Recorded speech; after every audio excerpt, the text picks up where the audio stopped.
વડોદરા શહેરના સેવાસી વિસ્તારમાં આવેલી સમન્વય સ્પ્લેન્ડિડ સોસાયટીના રહીશો આજે રહેણાંક વિસ્તારમાં ચાલી રહેલી ગેરકાયદેસર કોમર્શિયલ પ્રવૃત્તિઓ સામે વાંધો નોંધાવવા મોરચો કાઢીને મહાનગરપાલિકાની કચેરીએ પહોંચ્યા હતા। રહીશોએ આક્ષેપ કર્યો કે સોસાયટીના A3 ટાવરમાં 9મા અને 10મા માળે રહેણાંક ફ્લેટોને ગેસ્ટ હાઉસ તરીકે ગેરકાયદે ચલાવવામાં આવે છે, જ્યાં દેશ વિદેશથી અજાણ્યા લોકો 2 કલાકથી 2 દિવસ સુધી રહેવા આવે છે।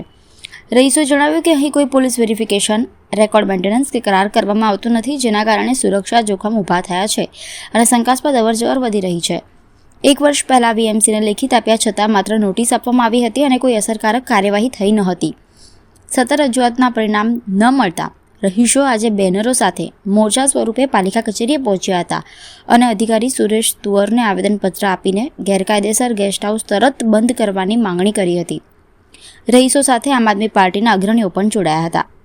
રહેવાસીઓએ સ્પષ્ટ કર્યું કે લાંબા ગાળાના કોન્ટ્રાક્ટ પર મકાન આપવાનો તેમને વાંધો નથી, પરંતુ ટૂંકા ગાળે અજાણ્યા લોકોની સતત અવરજવરથી સમગ્ર વિસ્તાર असुरक्षित बन्यो छे, जेने लईने तेओ चिंतित छे। साहेब अलग अलग देशना अलग अलग राज्यना अलग अलग सिटीना लोको आईने रहे छे। कोई पोलीस वेरिफिकेशन नहीं थतुं, कोई 11 महीनानो करार नहीं थतो।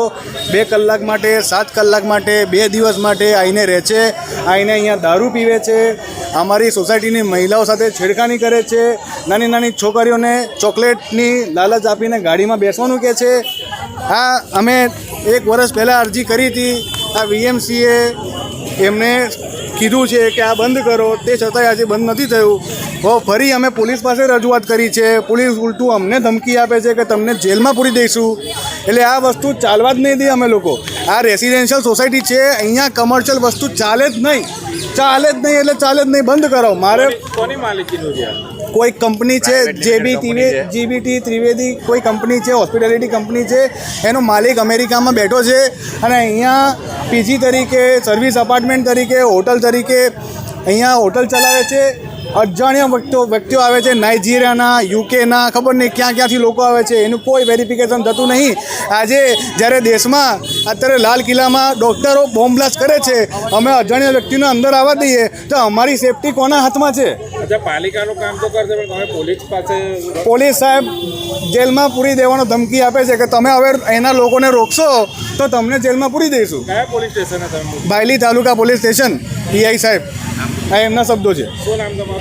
રવિ ગુરનાની, હું સમન્વય સ્પ્લેન્ડિડનો સેક્રેટરી છું। સમન્વય સ્પ્લેન્ડિડમાંથી આવીએ છીએ, જેમાં A3 ટાવરમાં 9th અને 10th ફ્લોર ઉપર એ લોકો ગેસ્ટ હાઉસ તરીકે યુઝ કરે છે, જેમાં મતલબ જે બી લોકો આવે છે બધા અનનોન હોય, જેનું પોલીસ વેરિફિકેશન હોતું નથી। તો અમે અહીંયા એ જ રિક્વેસ્ટ કરવા આવ્યા છીએ કે તમે આપો તો 11 મહિનાના કોન્ટ્રાક્ટથી તમે રેન્ટ તરીકે આપો તો કોઈ વાંધો નહીં, કે જે આપણે જાણીતો માણસ હોય કે એના બી રિલેટિવ આવે તો એની સાથે અમને કોઈ વાંધો નથી। તો આજે તમે પોલીસ ભવન પણ ગયા? હા, એટલે પોલીસને રજૂઆત કરી છે, પણ એવો કોઈ રિસ્પોન્સ મળ્યો નથી હજી સુધી અમને। એટલે અમે રિક્વેસ્ટ કરીએ છીએ કે આ ગેરકાયદેસર પ્રવૃત્તિ બંધ થાય। કઈ પ્રકારની પ્રવૃત્તિ? એટલે ત્યાં પાર્ટી થતી હોય છે અને આવી રીતે જે બધા ગેસ્ટ આવે છે કે જેને અમે ઓળખતા નથી, તો એ બધા અમારા કિડ્સને બધા નીચે રમતા હોય, તો એ બધું સેફ નથી એમ, કે અજાણતા માણસ બધા આવે, શું કરીને જાય શું ખબર।